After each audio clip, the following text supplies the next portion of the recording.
మీరు ఇప్పుడు వీడియోలో చూస్తున్నారు కదా, నేను సామ్సంగ్ స్టోర్కి అయితే విజిట్ చేశాను. ఎందుకు అనుకుంటున్నారు? సామ్సంగ్ గ్యాలక్సీ S25 ఎడ్జ్ని హ్యాండ్స్ ఆన్ ఎక్స్పీరియన్స్ చేయడానికి. సో ఈ మొబైల్ చూసారు కదా ఎంత స్లిమ్గా ఉందో. ఇది 5.8 mm మాత్రమే ఉంటుంది థిక్నెస్ అనేది.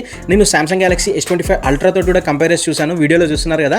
సో రెండింటికి మీకు 30% డిఫరెన్స్ అయితే ఉంటుంది. అండ్ మీకు ఇందులో స్నాప్డ్రాగన్ 8 Elite చిప్సెట్ తోటి వస్తుంది.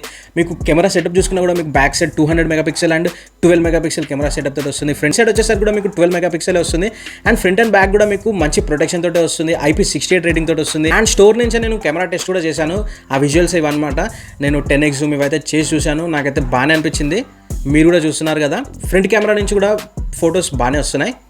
అండ్ ఇందులో గ్యాలక్సీ AI ఫీచర్స్ ఉంటుంది. One UI 7 తోటి వస్తుంది, Android 15 తోటి వస్తుంది. ప్రైస్ వచ్చేసరికి 1,10,000 అయితే ఉంది. ఈ మొబైల్ ఇంత స్లిమ్గా ఉన్నా కానీ ఇది ఒక ప్రాపర్ ఫ్లాగ్షిప్ ఫోన్ అయినా కానీ ఇందులో ఒక డ్రాబ్యాక్ అయితే ఉంది. సో ఆ డ్రాబ్యాక్ అనేది కూడా నేను ఒక ఫుల్ వీడియోలో షేర్ చేసుకున్నాను. అలాగే ఆ స్టోర్ విజిట్ అది కూడా షేర్ చేసుకున్నాను. సో ఆ వీడియో కూడా మీరు కంప్లీట్గా చెక్ చేయండి. అలాగే సబ్స్క్రైబ్ చేసుకుంటారు అనుకుంటున్నాను. నమస్తే.